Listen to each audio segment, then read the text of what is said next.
There we go.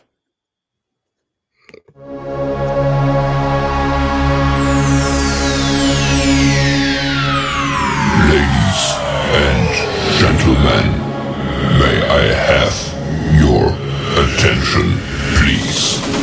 The show starts in 10, 9, 8, 7, 6, 5, 4, 3, 2, 1, go.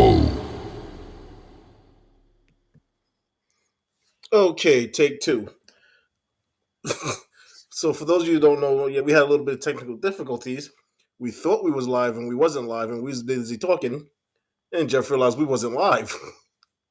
So this is our second take on going live. Mhm. So once again, good evening, everybody, and welcome to another episode of the Drop Zone with your dynamic duo, Jeff Walsh and your boy Anthony Young. How you doing today, buddy?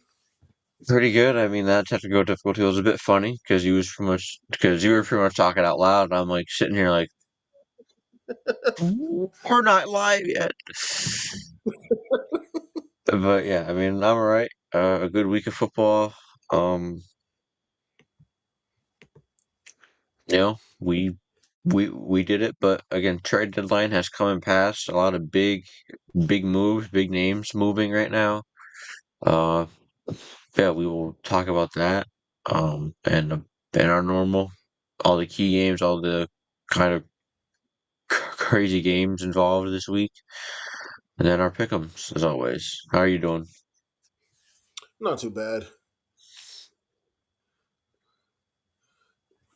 It's gonna be a rough couple of weeks with the holidays coming up. I think my job's gonna try and kill us.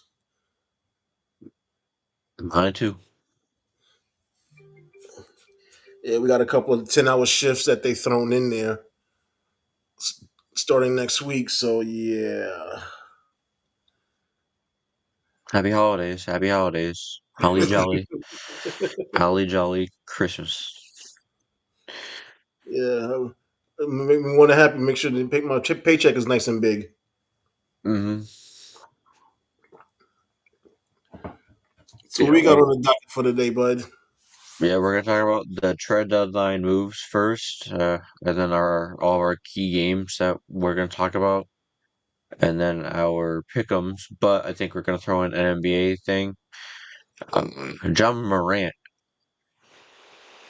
This and idiot. his antics that he had this past week was dating suspended. We will talk about that at the very end of the show. We will talk about all the football stuff first because it's more prevalent than him.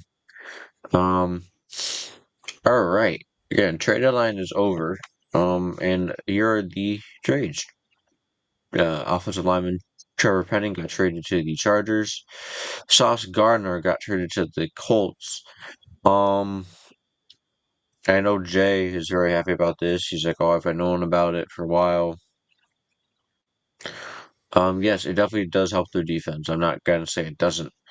Um, he's definitely a very good corner and one of the top ones in the league, and that's why he got paid like one. I need to see it consistently from Sauce Gardner, though. In the past 2 years, he hasn't looked like he has been since when he started.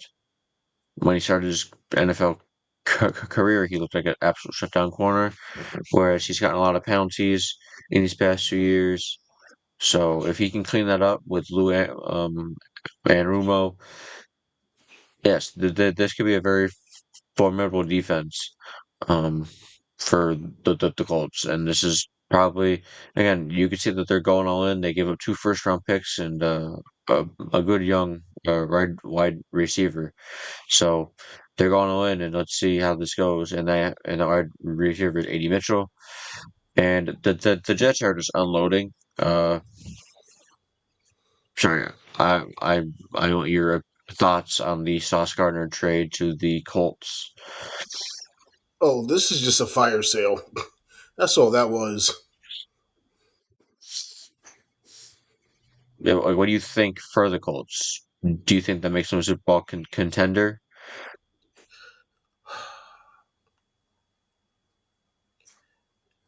I could say it can,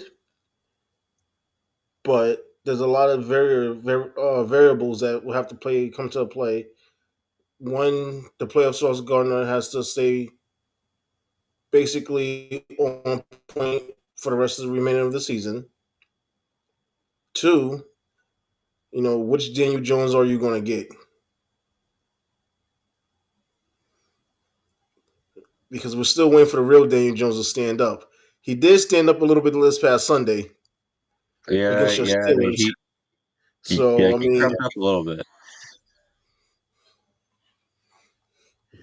it's just a matter of time. I mean, like I said, if Sauce Gardner could play to the way he played his rookie season, then yeah, he gives the Colts a more of a chance of at least getting to the Super Bowl. But yeah, I mean, there's still a lot of variables that has to take place, and like I said, I'm not 100% sold on Daniel Jones, as we all know. Yeah, I mean, it's definitely a good trade that they're going all in, but we'll see. And again, like you said, it's been a full fire sale for the Jets. I expect them to unload a bunch of different pieces. Quinn Williams has been traded to the Dallas Cowboys for Mozzie Smith um, and more first round picks. So the Jets have a lot of picks in the upcoming drafts. They just got to use them wisely, and they got to pick well.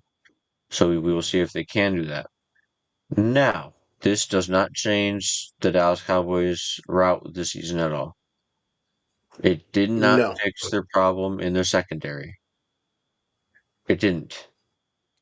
They got better up front. That is for damn sure.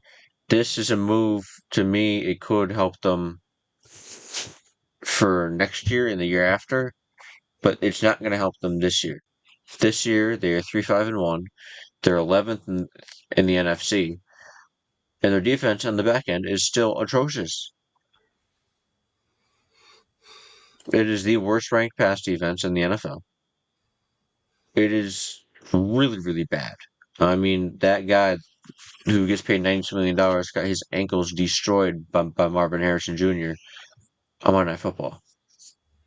oh Bland, yeah. Yeah, so it's just like you gotta. I understand. Like, I'm not gonna shit on Jerry Jones. I do normally because I kind of see the division a little bit, which is weird. I see it.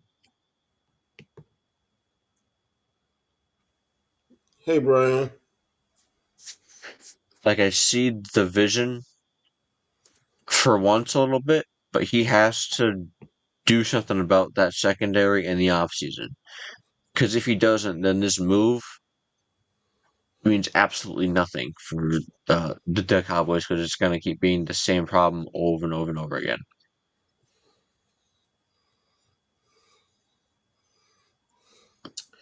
We was talking about this a little bit before we actually went on the air, and like I said, when the Cowboys won those Super Bowls, it was Jimmy Johnson that built that championship team. And ever since Jimmy Johnson has left, I mean, they've been irrelevant. They haven't done anything right. So I don't expect it to be done right again for next season. This trade basically was just him pacifying his ego, pacifying the team, saying, "Hey, look, I'm trying to make something happen and give you more help." But he's just getting the help in the wrong spot. Like you said, that secondary has been eaten alive by every single team in the league. Even teams that are horrible at passing are eating the Cowboys alive. So yeah, that trade basically does nothing. Yeah, like they've been irrelevant. They've been irrelevant as far as in the playoffs, but they can win all the regular season games they want. Um, again, this isn't going to help them for this year.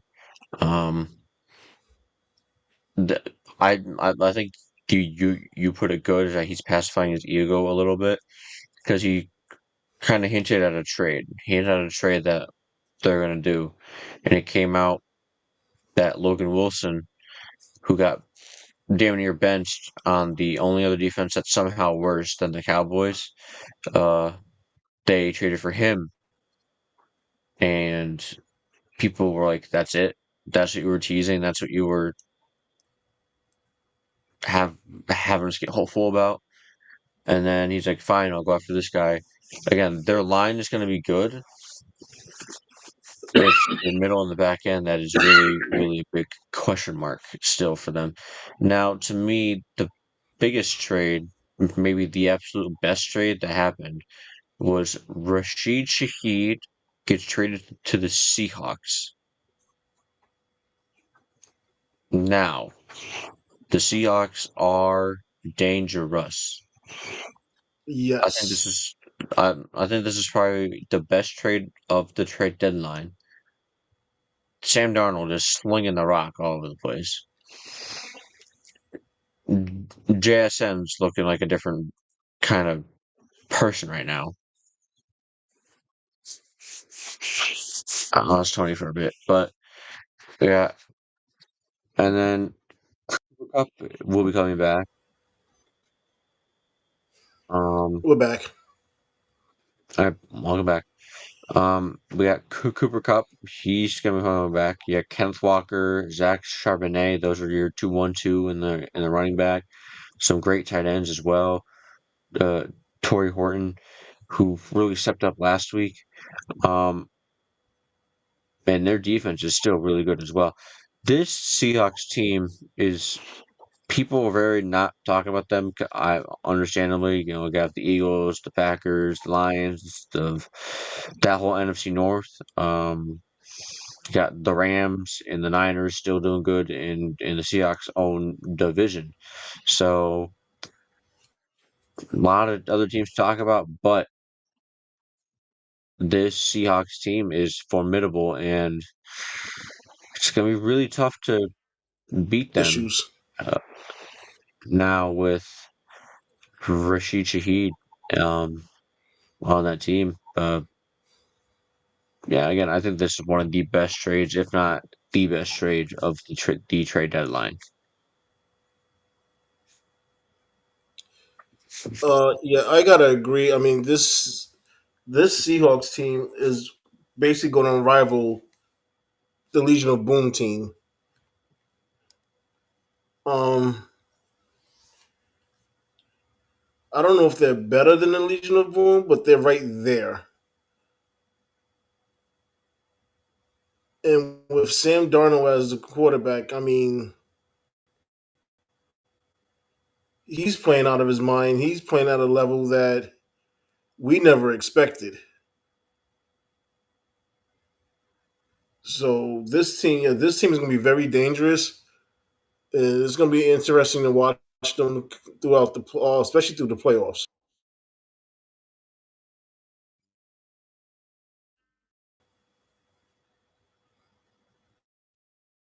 You were having some technical difficulties. Yeah, we keep.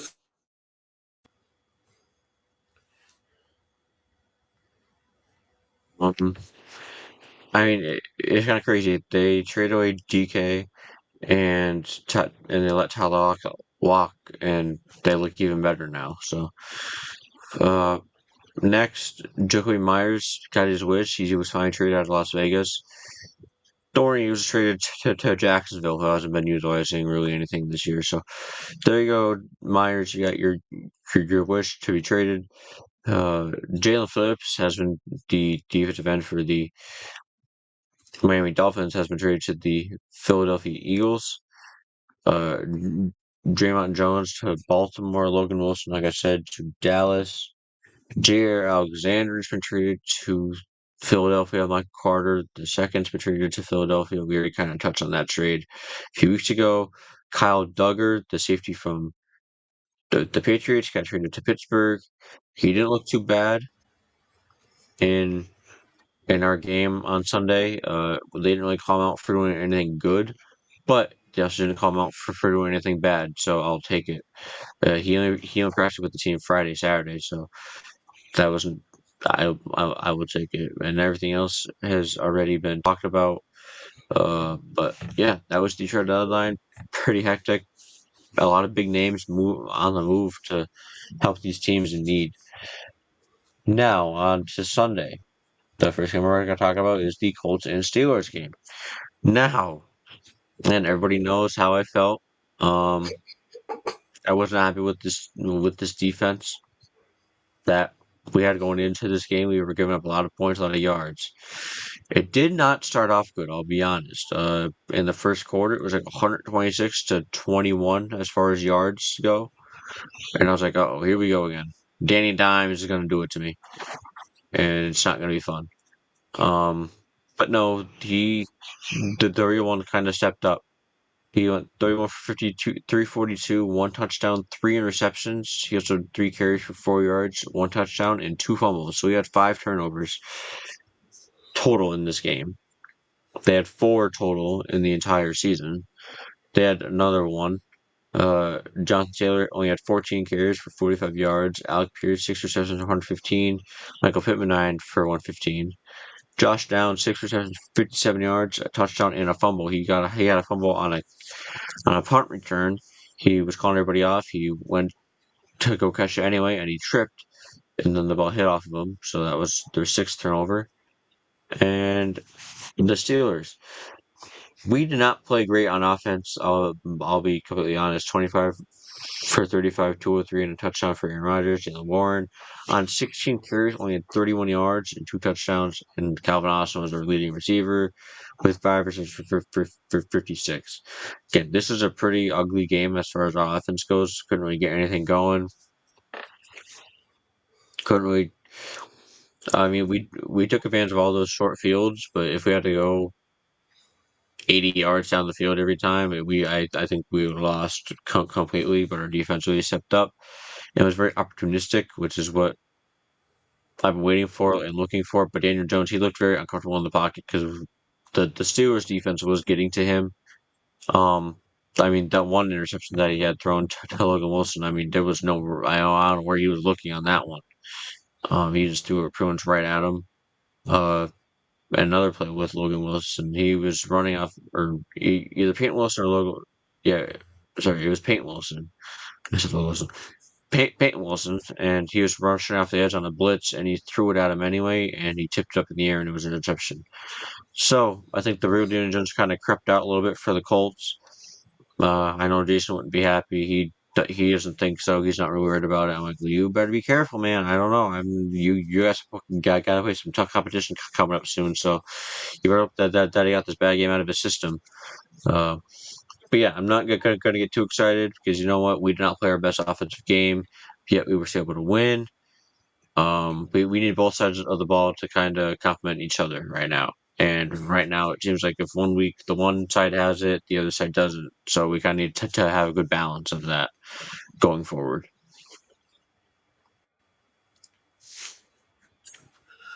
The real Daniel Jones, please stand up. Please stand up. Please stand up. I knew it. I said it was going to happen.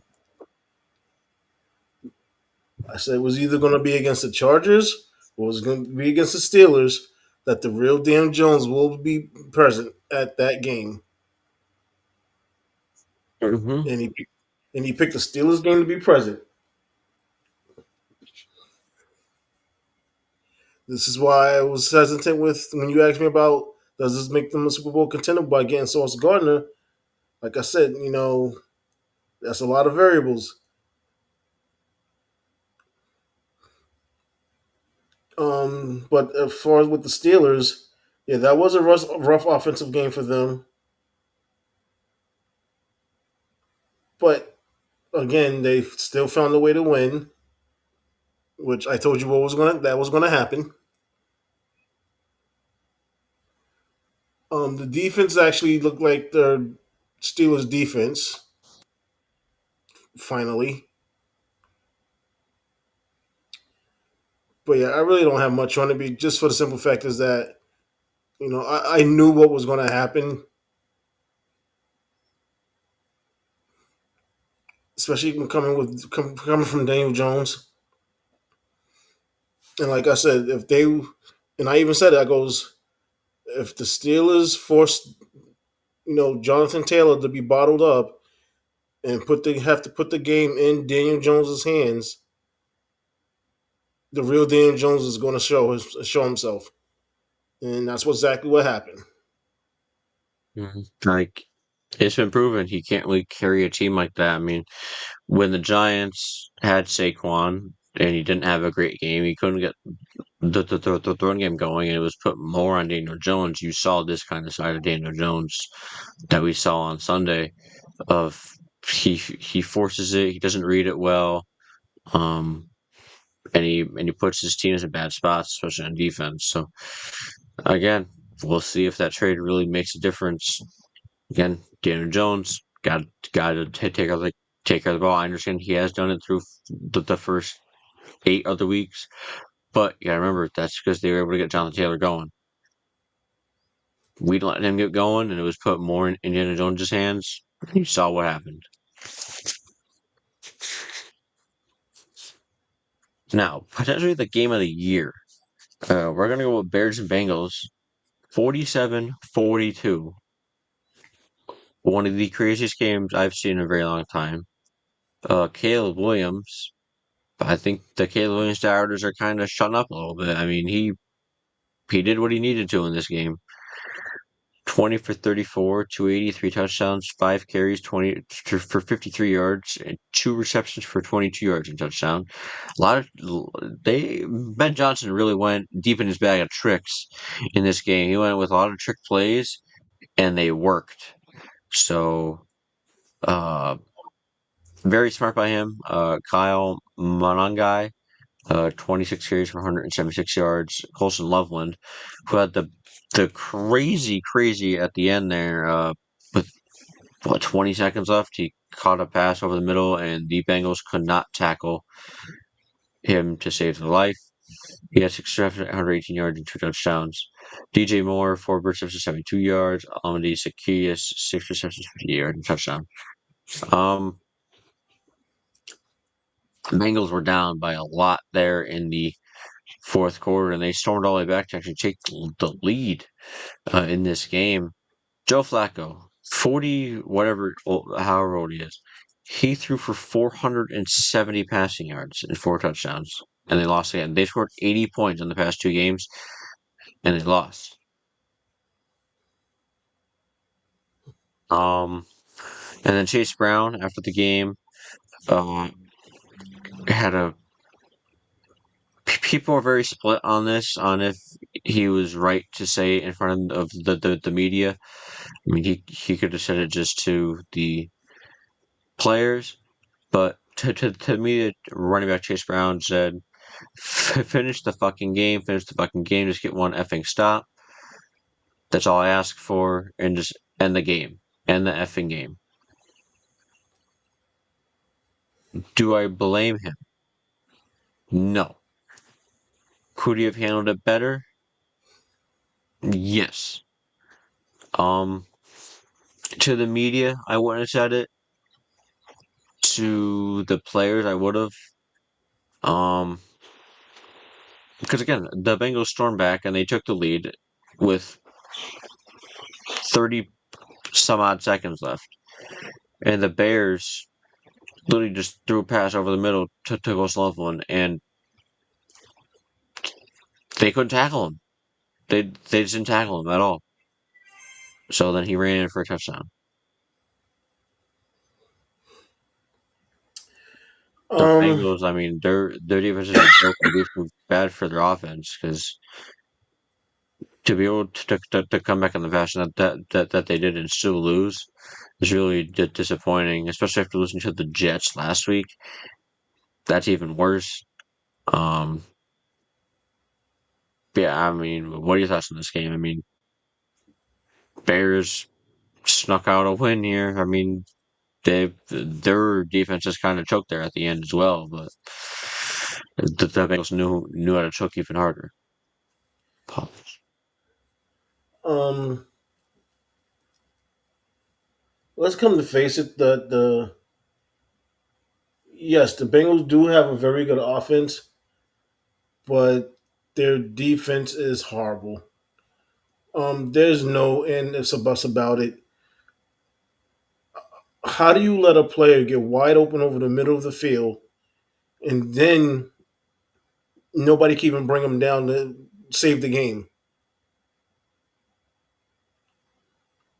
I mean, it's not like we was throwing to T.O. or Randy Moss. That would have been more at least acceptable and explainable.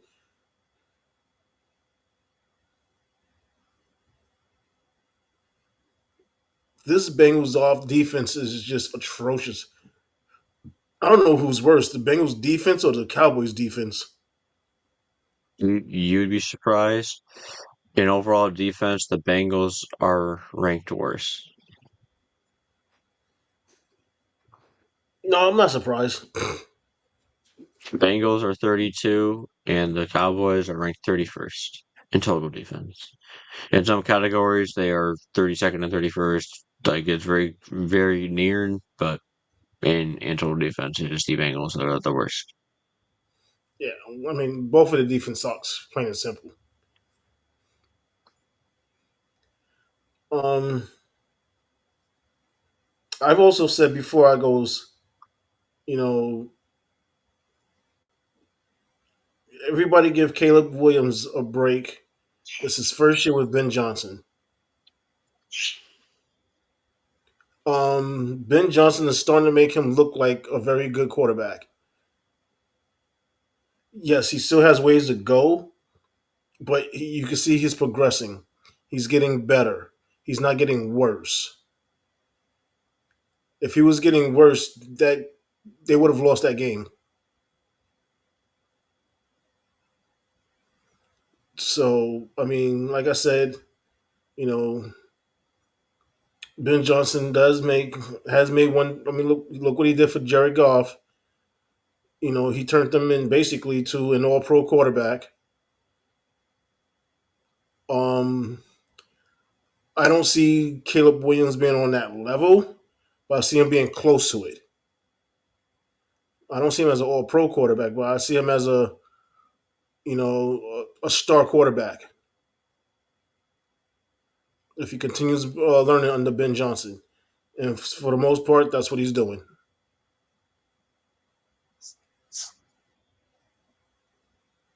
Yeah, well, Caleb and Ben Johnson, I've been asking for this too.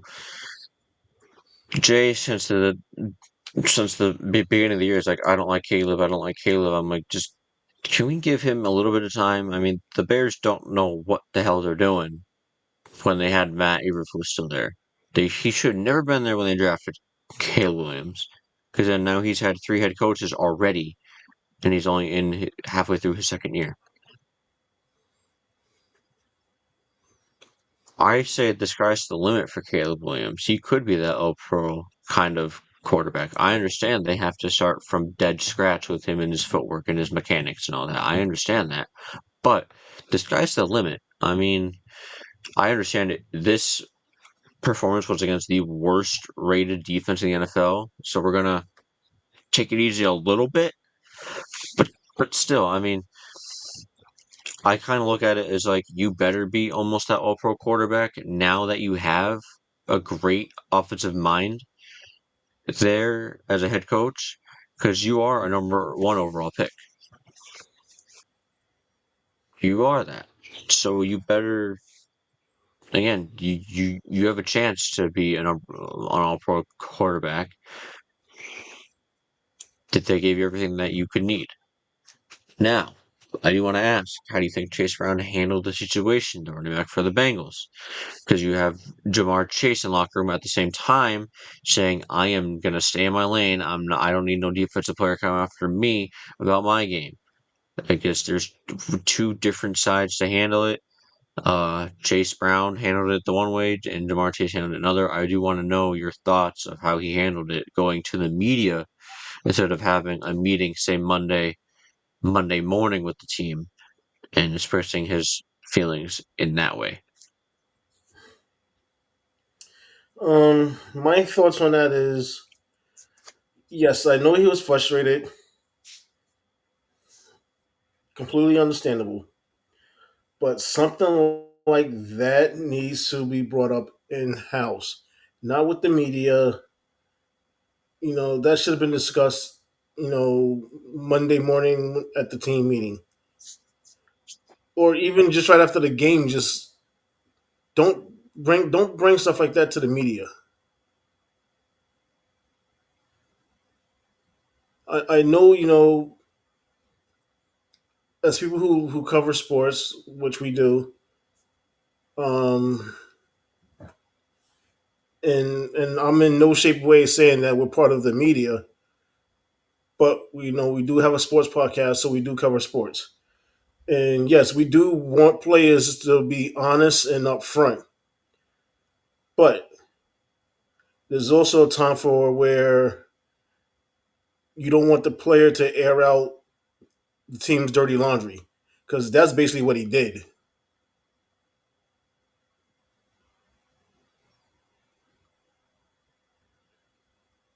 And stuff like that, like I said, should be kept to the locker room, because now you're isolating the defense and saying basically we would have won this game if the defense could actually had done their job,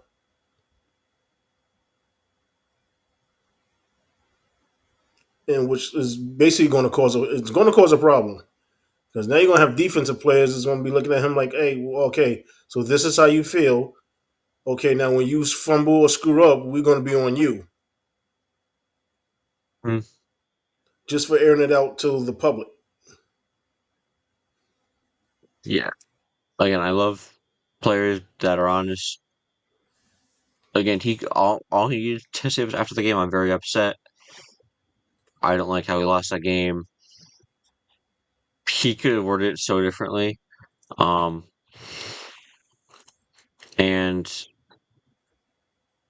it's another thing that you said that I really agreed with. I mean, again, it is gonna cause problems. And Damien Woody, on ESPN, he said, "I would have fought him if I was on defense. I would have, I would have had a scuffle with him." Um, you. Here's the thing. Oh wow, you got the government name. Someone said hi to you in the government name. Um, here's the thing. What you said. Our defense gave that last touchdown. It's atrocious. Chase Brown don't need to say that. We know that your defense sucks. The media knows that. The world knows it. You don't need to say it like that. We get it. We understand that your defense is really, really bad and it shouldn't have given up that last point or the last touchdown. There's two different ways of handling it, and I think Chase handled it a lot more professionally than Chase Brown did. He's like, I'm not gonna say nothing. I'm disappointed that we lost. Let's just move on. Excuse me, into our bye week because they're on a bye this week. Now, the next game I got is the Niners and the Giants. Niners just keep on winning with all the injuries. They had another injury in this game against the Niners or against the Giants. Their rookie wide receiver towards ACL. Um, Mac Jones went 19 to 24, 235, 2 touchdowns and a fumble. CMC looked like vintage CMC to me. 28 carries for 106 yards, a touchdown, 5 receptions, 67 yards, and a touchdown. Doing it both rushing and receiving. Brian Robinson Jr., 5 carries, 53 yards and touchdown. Jawan Jennings, 4 receptions, 41 yards and touchdown. Jackson Dart had a good game, but again, he is struggling to have people to throw to and kind of gain a consistent offense right now, which is understandable. But Dart went 24 for 33, 191 and 2 touchdowns, 8 carries, 56 yards and touchdown. Devin Singletary, 8 carries for 43 yards. Darius Slayton was their third leading receiver with 5 receptions for 62. Again, you being the Giants fan, I always let you have the floor first. I didn't watch this game. I'll be honest. I saw highlights and kind of back and forth plays out with them. But you were probably sitting there watching the game the entire time. So I do want your thoughts on this game. Actually, I was at work, but I was listening to the game while I was at work. Um, yes, with Scatterbull hurt, Neighbors hurt. Yeah, it's gonna be rough for Jackson Dart. Sunday, the Giants can stop a cold to save their life defensively. Um, the game started out good with the Giants. First possession, first series. Dart and Theo Johnson hooked up for, I think it was a 44-yard touchdown, catch and run, and then they just couldn't do anything else.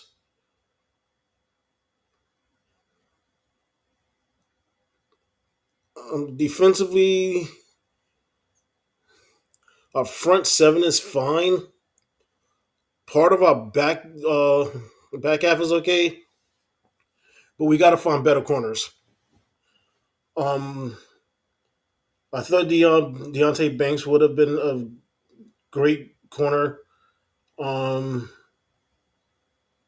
he's proven me wrong. He's probably going to be better as a slot corner, a nickelback corner or dime corner, but not as a starting corner.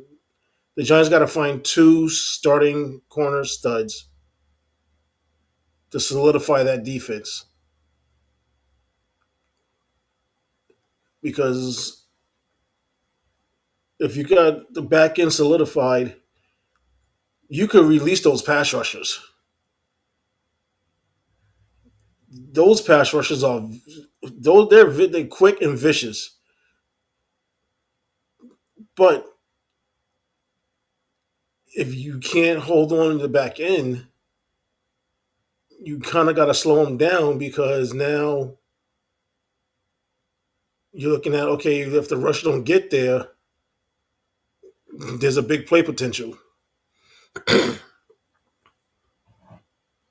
Offensively, I think the offense will be better, I believe, next year. Um, Everybody should be back healthy. I know Scatterbull's injury is going to be a while, as well as Neighbors. They might not be back until probably, I'm guessing, like second week of the season next year.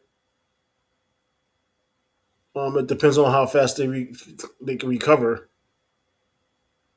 Um, but yeah, as long as I mean, we've seen with the offensive line that,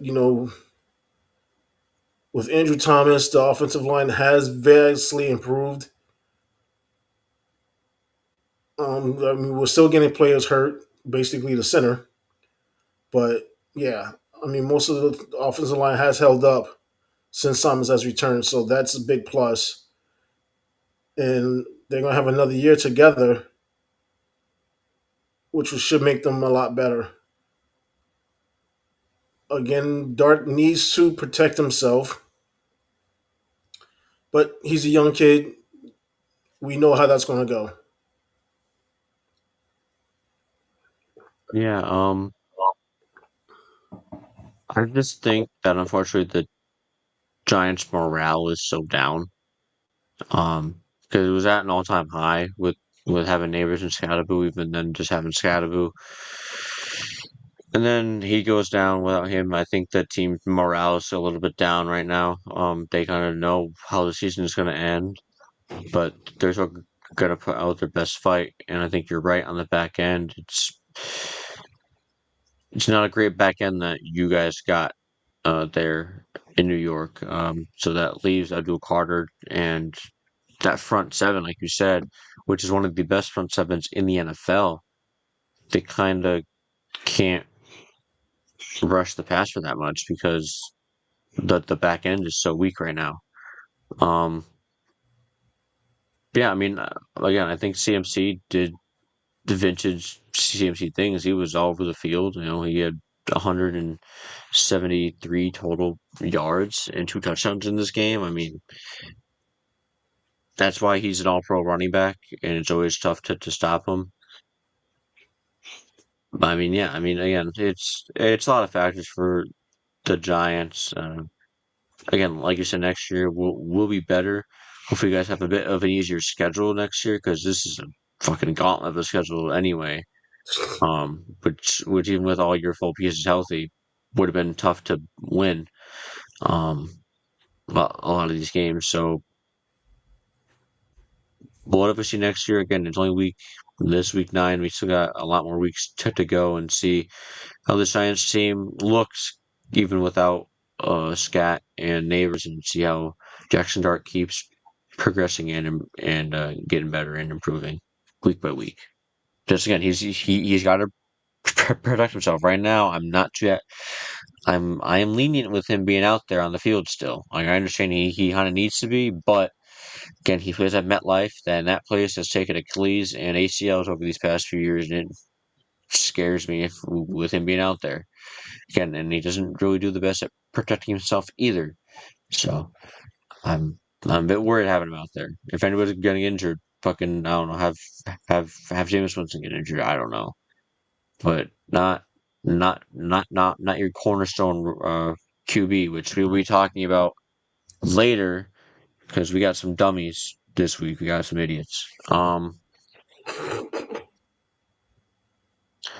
right, Vikings and Lions. I mean, Lions. What the are we doing here? Like, what are we doing, man? I mean, they forget that they have some all-pro weapons out there. I mean, they really do. That also the offensive coordinator. I understand it's his first gig, but holy God, I don't know what they're doing. JJ McCarthy for the Vikings went 14 to 25, 143, 2 touchdowns, 1 interception. He also got a rushing touchdown. Aaron Jones in second game back at 9 carries for 78 yards. Jordan Addison 2 receptions for 48, and Justin Jefferson 6 receptions for 47 yards and a touchdown. Vikings defense was really good this game. And again, some of the play calling for the Lions just really didn't make sense. They didn't really use Jameson Williams or Gibbs really at all in this game until late in the game, which does not make sense to me at all. Jared Goff went 25 for 37, 284, and 2 touchdowns. Dave Montgomery, 11 carries for 40 yards, a touchdown and a fumble. Sam Laporta, 6 for 97 and a touchdown. Amon Ra, 9 for 97. And James Williams got a touchdown late, but he had 4 for 66 yards and a touchdown. I mean, Lions, like, this should have been a game pretty easy, man. I mean, I understand the Vikings defense is good. There's a great play caller. But again, the play calling and the usage of some of these players just did not make sense whatsoever. I mean, this is more on the Lions than it is on the Vikings. Um, it's just, oh, I don't really know what to say because it's like you have all these players on this team. We hear about them every week, and you saw in the game against the Packers week 1, and we've seen even snippets of it in midway through this year where they just forget to use these guys. They just don't use them well. I understand their front is a bit banged up right now and giving up a few sacks here and there, but even then, man, I mean, it's kind of an ugly loss. I mean, they had a chance to really kind of take a step take a step forward in this division, and they just let these teams kind of just stick around. And I don't know, you just can't do that in the NFL. Vikings, in my opinion, they stunned the Lions, in Lions home there, 27 to 24. Again, this game is to me all about the Lions losing it, not about the Vikings winning it. Um,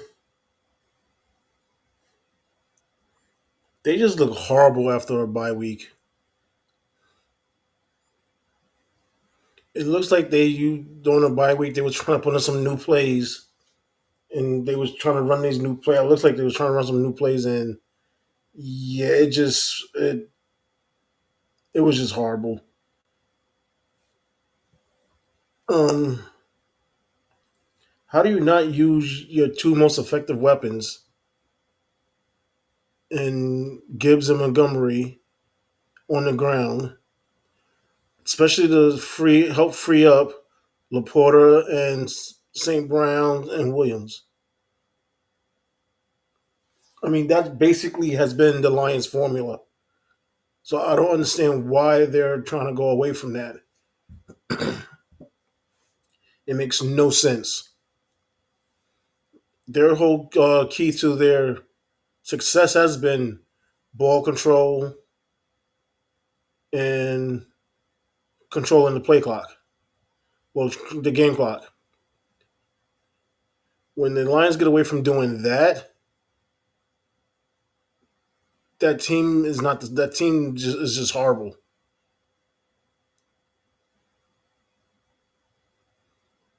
They went from being a 30 to 40 point team, scoring points, to what they scored 24, 26, something like that. Yeah, they scored 24 this game. Yeah, that is just ridiculous.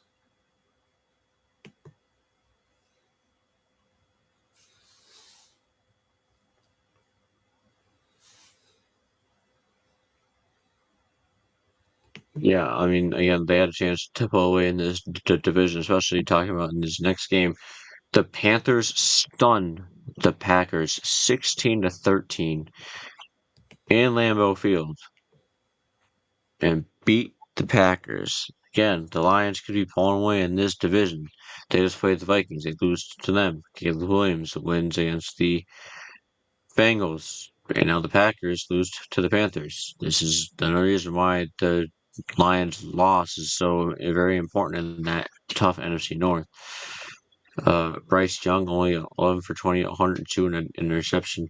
Rico Dowdle, the absolute beast that he is, he 25 carries, 130 yards, and 2 touchdowns, even against this great front line of the Packers. I bet that the Cowboys are regretting letting go of him, huh? 4 receptions for 46 yards for Terry McMillan. Jordan Love, I mean, my God, this is the exact reason why the Packers to me really won't go anywhere. 26 for 37, 273 and an interception. Josh Jacobs, 70 carries, 87 yards and a touchdown. Ronald Dobbs, 7 receptions for 91. Jordan Love, you make some of the dumbest passes I've ever seen. Here we go. There's no saying it nice. There's no beating around the bush on this one. He makes some of the dumbest and most idiotic throws I've ever seen. Oh my God, that one I'm sure you've seen the highlight, Tony. He dropped back, move to his left, and just threw it into a team meeting for the Panthers. There was 3 guys down there with Romeo Dobbs. What are you doing? Yeah, because he played outstanding against our Steelers. Even I understand our Steelers defense last week and then the week before looked like fucking absolute doo-doo dog water. All right, I get it, but there's weeks where he looks like people want to call him Aaron Rodgers or Brett Favre. Shut the fuck up, no. But he looks like that kind of all-pro quarterback. But then he goes out and plays the Panthers, and he's throwing these stupid throws that just make no sense whatsoever. I understand. Oh, I can throw the long ball. Good for you. You got to throw it to when there's not three people around one wide receiver because they're gonna see that. He threw one in the back of the end zone. He just randomly threw it up. I understand it was fourth down towards the end of the game. I don't whatever, but he just threw it up randomly, and somehow the player didn't intercept that. I don't know how he didn't intercept that. But Jordan Love, man, this is the exact reason why the Packers will not be anything until he smartens up with his passing. And again, I will say the interception that he threw, that was on a first down, folks. 1st and 10 from from wherever they were on the field. It was a first down, and he threw it into a team meeting for the Panthers. I mean, this guy. Oh, he needs to become more consistent. He cannot play like this because they should not have lost to the Panthers. All right, they shouldn't have. But the way he played is to me is the exact reason why they lost to the Panthers. To me, there's almost nobody else to blame but Jordan Love.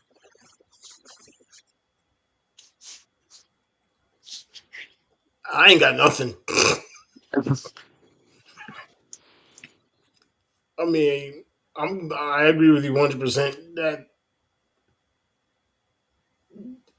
I've said it before. You know, he tries too hard to be like Brett Favre, where he thinks he could just force passes in to tight coverage, and he's going to learn it's not going to work. Only certain players, quarterbacks, can get away with that. um, and if you really think about it, Brett Favre really didn't get away with it either because he's an all-time leading interception or quarterback in interceptions thrown. So yeah, I mean it's kind of yes. I like the fact that you're a young gunslinger, but be smart about it. That's yeah. Like I understand that Tucker Kraft, a great rookie tight end, he is now out for the entire season with an ACL tear as well. But that doesn't excuse Jordan Love's decision making. It just doesn't. It just doesn't excuse it. I All agree. right, now the game everyone wanted to see, round 10 of Chiefs and Bills. The Chiefs lose to the Bills, 21-28. Patrick Mahomes went 15 for 34. This is the first time in his NFL career that he went under 50% completion percentage. If you could believe it, that's his first time in his NFL career. 250 yards and one interception. Kareem Hunt, 11 carries, 49 yards and touchdown. Rasheed Rice had 4 receptions for 80 yards, 2 carries for 6 yards and touchdown. Hollywood Brown had 73 receiving yards and 2 catches. Josh Allen looked like the better quarterback in this game, but he always does in the regular season. That's why I'm not going to get too crazy about this game right now. They beat them all the time in the regular season. In the playoffs, they cannot beat them. So I'll talk about this game, how it went, but I'm not going to be like, oh my God, this isn't the Chiefs' year and the Bills have their number. They always beat them in the regular season. I don't know what it is, but they do. And then in the playoffs, it's a completely different story. Josh Allen, 23 for 26, 273, 1 touchdown. 6 carries, 19 yards, 2 touchdowns, so he had 3 total touchdowns. James Cook, 27 carries, 114 yards. Dalton Kincaid, 6 touchdowns for 101 yards and touchdown. And Khalil Shakir had 7 receptions for 43 yards. Again, Josh Allen looked like the better quarterback in this game. Bills looked like the better team. They built this team to win and beat the Chiefs. But again, they did it in the regular season, which they do almost every year they play. I gotta see it in a big game. I gotta see it in the playoffs. Again, a huge win for the Bills right now, but I'm not saying that. Oh my God, hit the panic button. Hit the panic button on the Chiefs. this one loss. They've looked good recently, but again, we got to see going down later in the season. And again, I don't guarantee it, but I almost think they're going to see each other in the playoffs. We will see how it really goes. Um, I'm just like, yo, I'm not gonna put too much into this because yes, during the regular season they seem to have the Chiefs number, but when it comes to the playoffs, it's vice versa. I will say I am very impressed with the Bills' defense to be able to stop all those weapons that the Chiefs have that are healthy. That was very impressive. Um, and the way they frustrated Patrick Mahomes. Yeah, I mean, I'd never seen him that frustrated before, other than that debacle in the Super Bowl.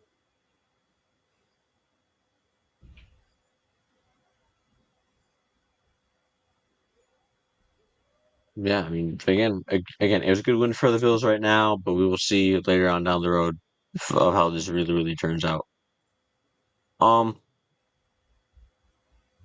in this game, the Sunday football game of Seahawks and Commanders. Um, a lot to talk about in this game. Again, we did talk about Sam Darnold and this Seahawks offense a lot already because of the trade for Rashid Shaheed. Again, another weapon for their offense. Sam Darnold, 21 for 24, 303 yards, 4 touchdowns, and interception. Kenneth Walker didn't even get it going, really. I mean, it was this passing game for the Seahawks that really tore this Commanders defense apart. JSN had 8 receptions for 129 yards. Torrey Horton, like I said, stepped it up. He's a rookie, but he has 4 receptions for 40 yards and 2 touchdowns. And on the Commanders side, Jaden Daniels went 16 for 20 for 22, 153 yards, 1 reception, and 10 carries for 51 yards and touchdown. Chris Rodriguez Jr. 12 carries, 65 yards, and a touchdown. Zach Ertz had 4 receptions for 46. The Seahawks were losing, or sorry, Seahawks were winning 38-7.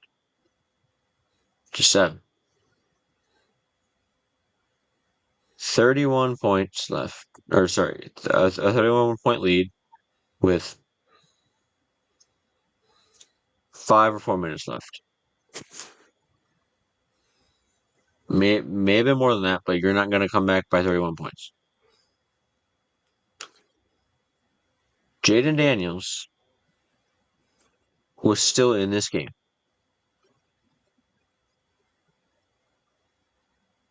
And he goes for I'm sure everyone's seen it. He went for a scramble and he put his arm down and Bent the other it way. snapped. It just cleared the elbow. That's really bad for this kid because I mean, as you saw, he's very talented. I hate that he's already getting RG3 comparisons with how injury prone he's been already. That was his knock in college as well. He already had injuries going into this game. He was just medically cleared to play in this game, Oh, wait. and So I tell you the latest comparison that I saw we involving RG3, and you're gonna be like, this has got to be a joke. yeah, go ahead. So the stat was that they both got injured on the same day, same stadium, same opponent at the exact same time. The same sideline as well. It Yep. was the far sideline.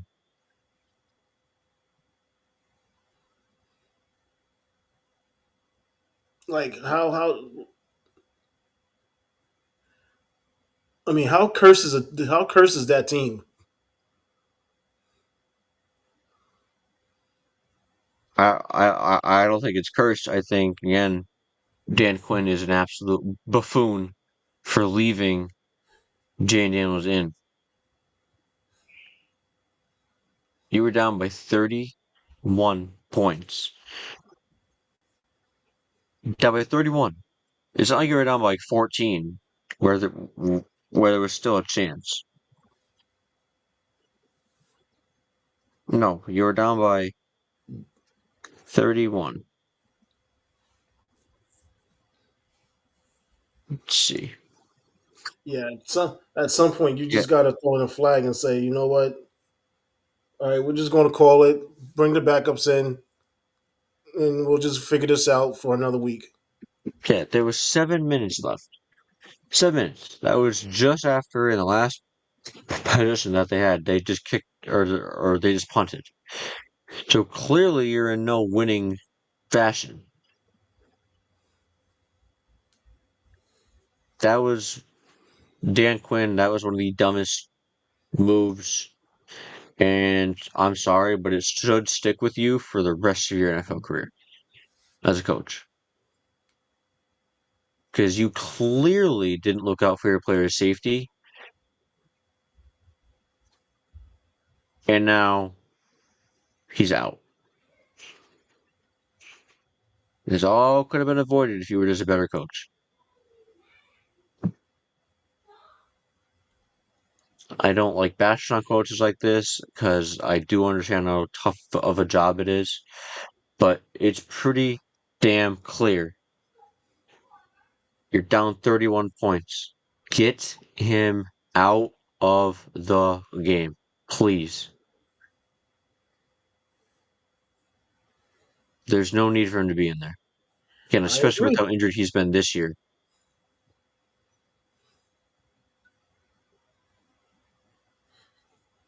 I mean, personally, I feel coaches should take the same rules that they apply to when they're winning as to when they're losing. You know, if you're up big and you pull your starters, do the same if you're losing. I mean, what is the point?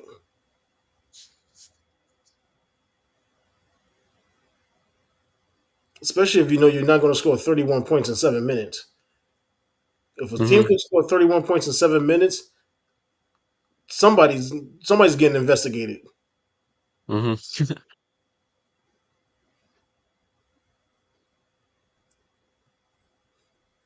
So yeah, that's just.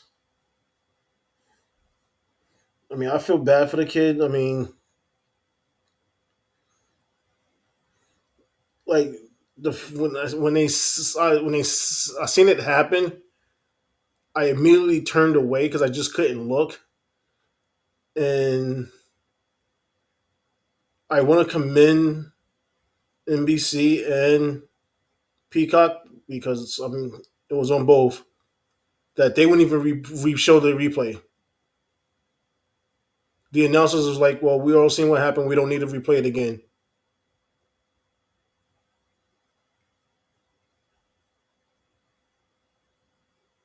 Because that just yeah, your elbow and arm is not meant to be bent that direction. Yeah, the networks are very good about that when there's a significant injury. You with Scatabo injury, they did it. They didn't really show a close up angle of it. You think of again the bad injuries with like a Nick Chubb injury. They didn't show it too much. They're very sensitive and thoughtful of the player going through something on the ground like that. They're not gonna show it and air it out to everybody else. But obviously, with technology nowadays, people can just zoom in on it, look at it. But as far as networks go, yes, they always do a very good job of not showing it uh too much. But yeah, again, one of the dumbest coaching moves I've ever seen by Dan Quinn. And again, Jane, I wish a healthy and speedy recovery for him because again, he's one of the great young talents in the league. I mean, like we didn't even have discuss what we was discussing today, and I just knew that that game was going to be brought up, and I was contemplating, okay, should I actually have a clip ready in case people didn't see it? But then I was like, you know what? No, because it's already Wednesday, and I'm pretty sure it's been all over TV for since Monday. hmm Yeah, I mean, it's been everywhere. And again, if you haven't seen it, all you gotta do is look up on YouTube or X, Jay Daniels' arm injury, and Yeah, it's it's very brutal. easily accessible. Or you could just look it up on Google and go to images. It's there. All right, we won't show it out of our respect for Jay Daniels as well. All right, last game, Cardinals and Cowboys. So Monday Night Football, Cowboys got laughed upon by the Cardinals, 27-17. Jacoby Brissett is going to be their starter for at least these next 4 weeks, because the Cardinals have officially put Kyler Murray on injured reserve with a foot injury. Um, Again, Jacoby carved up this Cowboys defense. Uh, 21 for 31, 261, 2 touchdowns, 5 carries, 4 yards, and a touchdown. So 3 touchdowns for Jacoby. And Amari DiMercado, the guy that the whole world laughed at, because he dropped the ball before going in the end zone against the Titans, which then led to the Cardinals losing that game. He had 14 carries for 79 yards. Marvin Harrison Jr. A career high 7 receptions for 96 yards and a touchdown. Michael Wilson threw receptions for 61 yards, and Trey McBride also had a touchdown on 55 yards receiving. Dak, your guy Dak Prescott, 24 for 3 and 250 yards, a touchdown, 1 reception, 4 carries for 34 yards.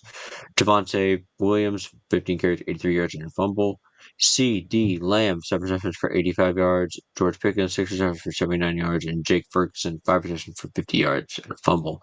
So, the Cowboys could not get anything going offensively in this game. They didn't score their touchdown until 10 minutes left in the fourth quarter. The touchdown that they had was a blocked punt that went into the end zone for a touchdown. Um, Again, like we were just saying um, earlier, this Cowboys defense sucks, and it shows once again because the Cardinals were able to carve them up any way they wanted to. Run the ball, passing the ball, either one. They were able to do anything they wanted. An absolute. I mean, I'm not a huge stunner because the Cowboys were only about a 3-point favorite at home against the Cardinals, so not a huge stunner. But with how lackluster this Cowboys defense or offense was, I guess it was kind of a bit shocking to that they didn't put up more points. Um, you know you're horrible if you let Jacoby Brissett carve you up. I mean, let's be realistic. Like I said, this Cowboys defense is just atrocious. Um, they're right there with the Bengals. We already spoke about the defense. I don't need to harp on it anymore. I mean, yeah, it's just the Cowboys.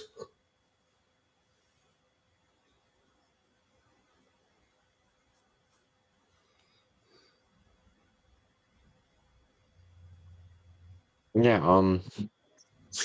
So I mean that's obviously all the games because I ended on the Monday night game, and we could talk about John Morant if you want, or we could do our pick'ems and then talk about John. Either one. If you want to end on a positive and talk about our pick'ems, or we can end on a negative about this idiot. Um. Well, let's get our pickums out the way, then we can have fun with John Morant, Okay.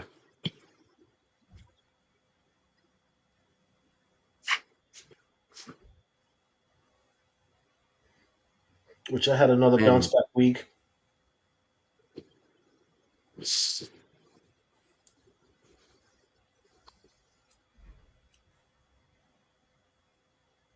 man, I had an all right week this week.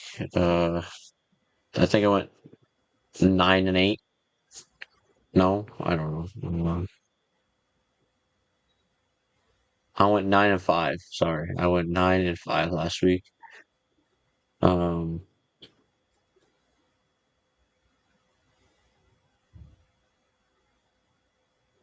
yeah, this past week, Yeah, I yeah, finished man, 10-4.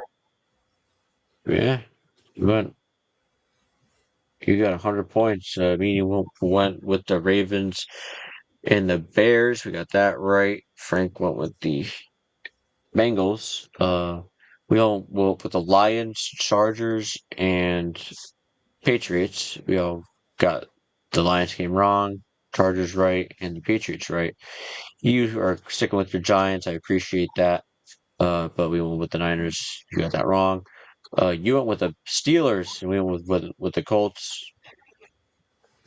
Uh, we all went with the Broncos, Packers, Jaguars, Rams, Chiefs, and Seahawks, and we all got those either wrong or right together. And you went with the Cardinals, we went with the Cowboys, and you got that game right. So good job on to you for making those tough picks, or the 50-50 picks, or the very unpopular picks, I should say. So now, this week number 10 in the NFL already. We got Raiders and Broncos. I'm going with the Broncos at home, but Thursday Night Football. Yeah, of course, the Broncos. Falcons and Chiefs. The Chiefs, fucking Colts. Colts. Broncos, the Falcons and Colts. I'm going with the Colts. Seattle Sauce Gardner Dots against Drake London. This game. Yeah. Giants and Bears. I'm going with the Bears on this one. I'm going with my Giants, of course. Yeah, I know. I mean, again, we just talked about Caleb Williams. Again, him under Ben Johnson, he looks like he keeps getting better week by week. So, Bills and Dolphins. I'm going to win with the Bills. Bills. Ravens, Vikings, Ravens. Yep. Browns and Jets. I'm going with the Browns. I mean, the Jets are just in the absolute overhaul of their team, and they're the they're the biggest dumpster fire in the NFL right now. So I'm going with the less of a dumpster fire. I'll go with the Browns. Exactly. Patriots and Bucks. I'm going with my guy Baker Mayfield. People coming back off of the bye week, they are getting healthier. Bucky Irving was not spotted at practice though yesterday. It's Chris Godwin. Yeah, so but again, I'm still going with the Bucks because they're at home and it's my guy Baker Mayfield. So if anybody can win it, it'll be Baker. I'm going with the Patriots. I'm not going against my guy Baker Mayfield. How dare you? Um, Saints and Panthers. I'm going with the Panthers. Panthers look really good this year. All they gotta do is hand off Tariq O'Dowd 30 times, and I think that they win this game pretty easily. Um, Jags and Texans. I'm definitely going with the Jags because the Texans have rolled out C.J. Stroud with a That's right. concussion. So I am definitely going with the Jags. Davis Mills is their starting quarterback now on Texans. So yeah, I'm definitely going with the Jacksonville Jaguars. I'm sure you're in the same. Yep. All right, Cardinals and Seahawks. Seahawks are absolutely amazing this year. Seahawks. Going with them. Rams and Niners. Rams. I'm going with the Rams. Not Niners are so banged up. I understand that they keep winning, but now they're going against an absolute force of a team. I think they lose this game. Uh, Lions, Commanders. Again, we just touched on the Commanders, how bad they are right now, especially even on defense. So not even having Jane Daniels, the Lions should come in with a bounce back win on the road. And Steelers, Chargers. I'm going with my Steelers this week. 'Cause I like how our defense played, and the Chargers are now without their other tackle. They are without Rashawn Slater. And now Joe Alt is also out on IR. So our pass rush should be able to get to Herbert, hopefully. Um, But yeah, I'm going with the Steelers on the road against the Chargers to keep stacking up wins right now. Yep, I'm going with the Steelers as well. And Eagles and Packers, Jordan Love, I just went on this rant, so I'm definitely not picking you, motherfucker. I'm going with the Eagles. Uh, on the road, I'm not happy with this pick. I hate the Eagles, but I mean, Same again, here. I don't. But I mean, this is the exact game that fucking Jordan Love will go off for 4 touchdowns and almost 400 yards Yep. after doing what he did against the Panthers. I went with 48 in this game I went with 40. for points. It's all right, John Morant, you absolute fucking buffoon. Let me just say this. You idiot. Um, Dummy. he's not happy Yeah. with his playing time. Yeah. He wasn't happy. He hasn't been happy with his playing time, even though he's averaging 20 minutes a game and he's shooting absolutely atrociously.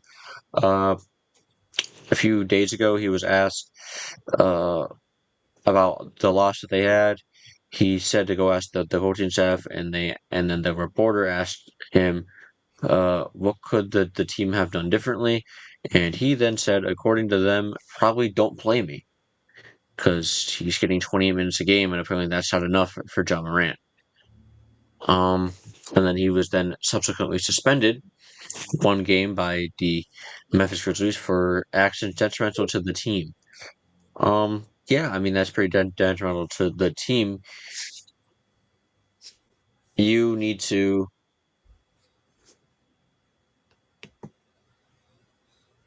act on this. John Morant, please shut up and just play basketball because you keep getting yourself into trouble, keep getting yourself suspended, keep making it all about you.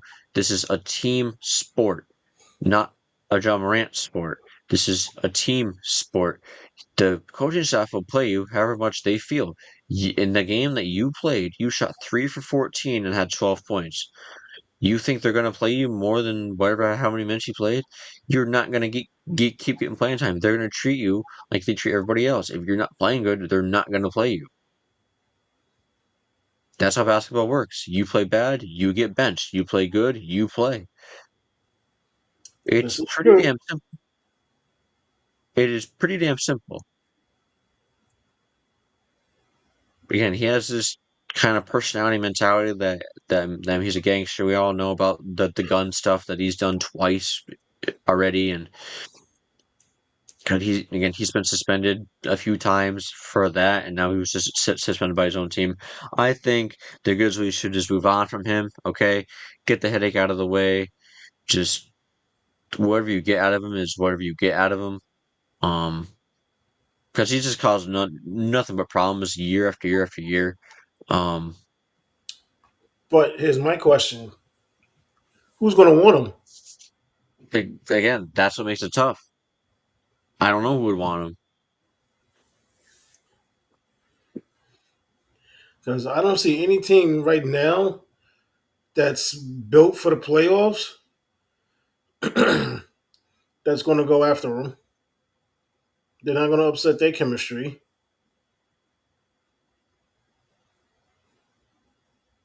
He's not good in locker room. He's definitely very bad staying in locker room.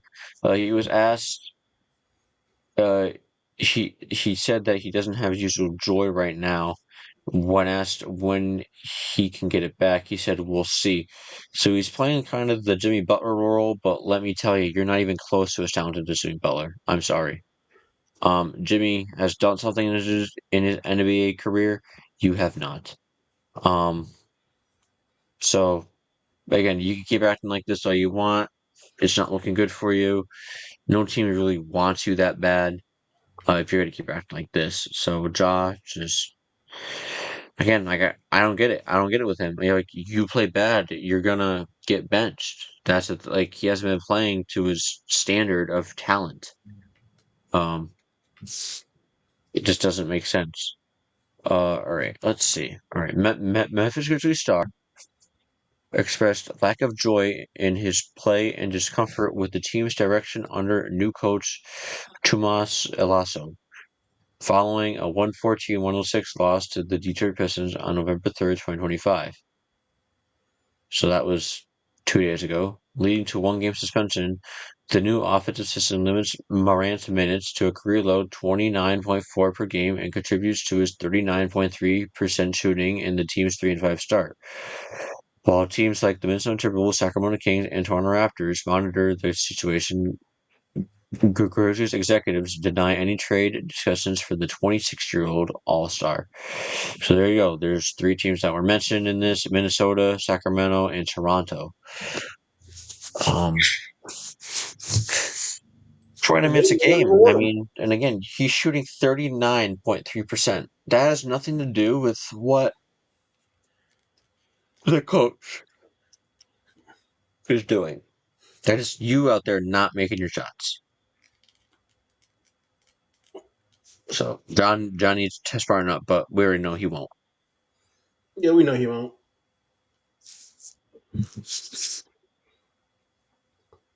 It's just him being stupid. Mm-hmm. Oh, good, Kendrick Perkins, you absolute idiot. Kendrick Perkins thinks John Morant should go to Miami to revive his career. The organizations that whisper behind their coaches' backs and don't have their teams are trash. So again, I feel like this relationship has run its course, and I think it's time for John Morant and the Memphis Grizzlies to part ways. And I think there's only one option for John. Only one direction he needs to go to. He needs the Eric Spoelstra, Pat Riley, Miami Heat type of structure. God, please no. Please no. If we get John Morant, you will not hear the end of it.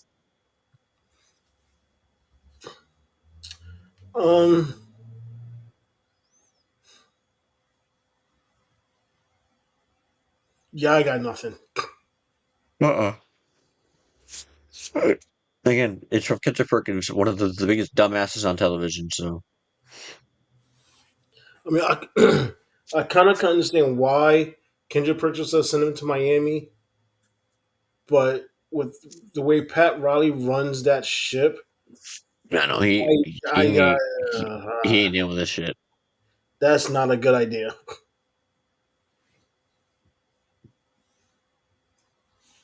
That would definitely not be a good idea.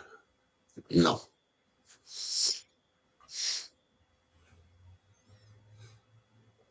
Right, that's it. I don't know nothing else. And I'm done ranting No today. team is no team is going to want to take him. Not a championship caliber team anyway. No, apparently he don't really care about that. He's on his minutes. So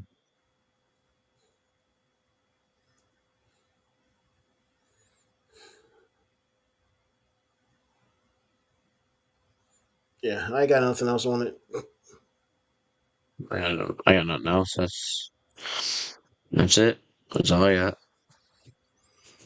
All right, let's have a word from our sponsors. Of course, we're still sponsored by Doobie or Dubby. They haven't gotten rid of us yet. Yeah, if we haven't said nothing too crazy. It's funny because I wake up after every show. I wake up and check my email. Like, okay, did we say anything that will piss the sponsor off? Oh, we're good. We're good. But like I said, they're a gaming energy drink that's for all you gamers that like to stay up late. Um, they got some great products. If you use our discount code of Drop Zone, you get 10% off.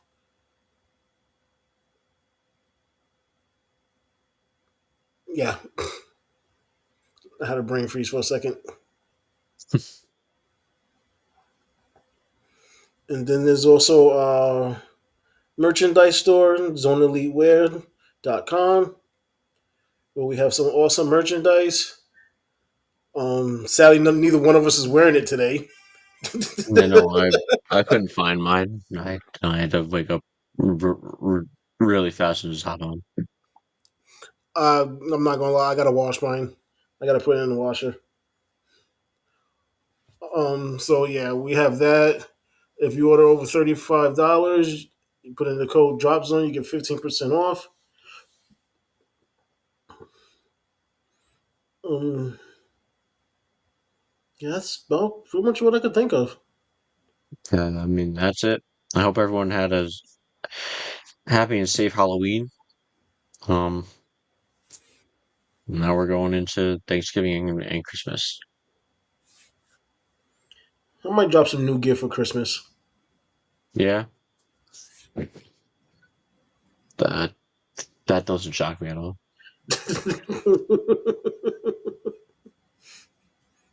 I've been kind of quiet lately with the store. I mean, I've been busy, but the with a bunch of other shit. Yeah, dealing with my knee injury and stuff like that. Yeah.